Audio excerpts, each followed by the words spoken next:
প্রধানমন্ত্রী শেখ হাসিনার ভারত সফরে 10টি সমঝোতা স্মারক ও নথি সই হয়েছে।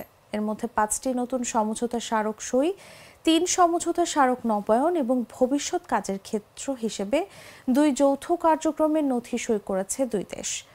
শনিবার দুপুরে হায়দ্রাবাদ হাউসে ভারতের প্রধানমন্ত্রী নরেন্দ্র মোদীর সঙ্গে বাংলাদেশের প্রধানমন্ত্রী শেখ হাসিনার একান্ত ও দ্বিপাক্ষিক বৈঠক শেষে এসব সমঝোতা স্মারক সই হয়।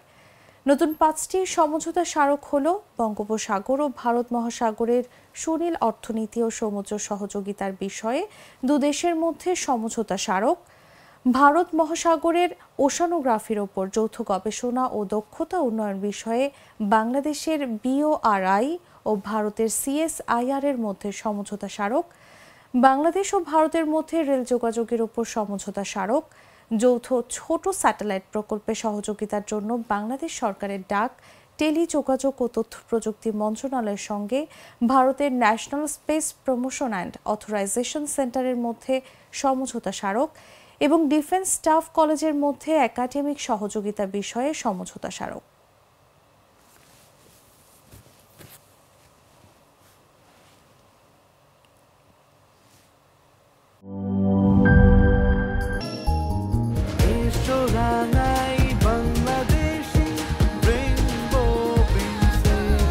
রেইনবো পেইন্টস, ছড়াও জীবনের রং।